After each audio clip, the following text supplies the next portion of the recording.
ไปเดินทาง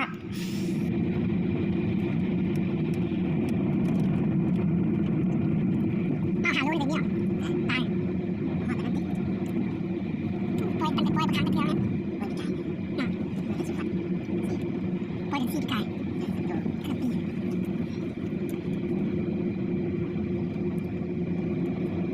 เราข้างมันเราข้างน็อตไปใช่ปะเวลาเอาข้างมาวัดมันเกิดขนม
ได้อีกแล้วตัวหนึ่ง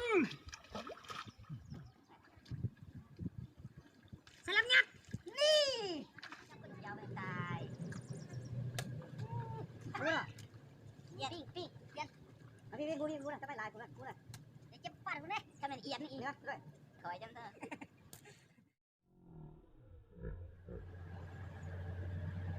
มาจับพี่กล้องนะ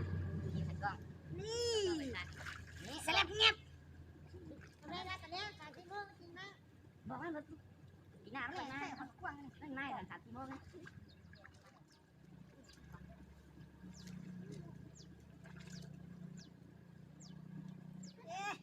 มีอะไรทำไมมาฟันมันออกเลยครับอ๋อนี่เด็กอ่อยจับเห็นอยู่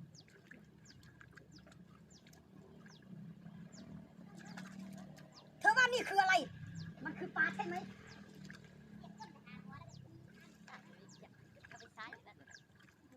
ไปเล่นมือก่อนแต่ว่าเขาไปต้มกล้องดีเต้เอาไปไหมมันยิงต้มกล้องเลยได้ก็เอาตัวเฮ้เลยตัวเลยมีไฟตุ๊กเลยเฮ้ยจะน้ำเรามาต๊อกนี่ได้ต้มแล้วอันนี้นะเอาไปปิ้งเห็นแน่เอาตัวนั้นเล็กกับตัวต้มได้ยุ่งสำเร็จต้องท่า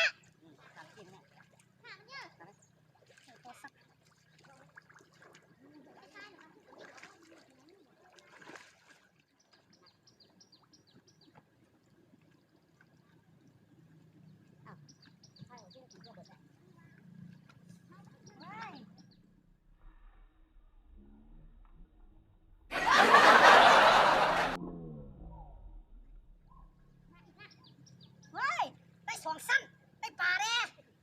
นี่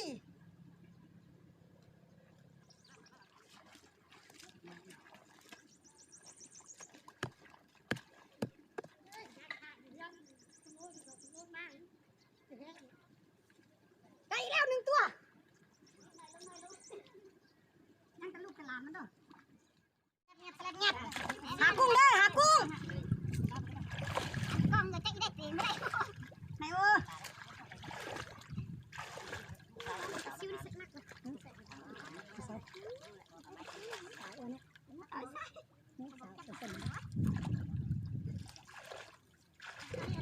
จบกันแล้วแหละใช่จอดได้แล้วจอดได้แล้วจอดใกล้ซิวนี่นะเงี้ยใกล้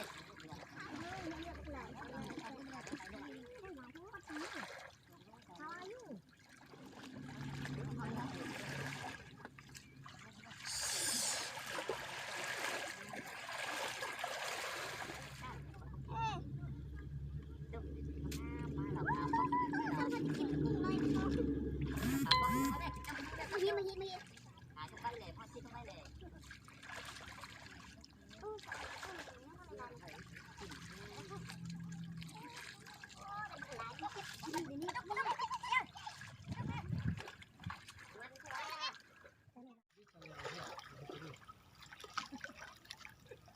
พราะสิ่งที่เธอ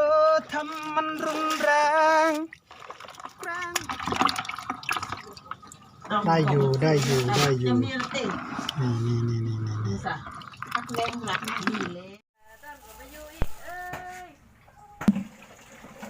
แล้วสอบใจก็อย่าลืมปุ่มไลค์ปุ่มแชร์อยู่ใกล้ๆอย่าลืมเอื้อมมือแตะให้ย่าพามวลเด้อขอขอบใจ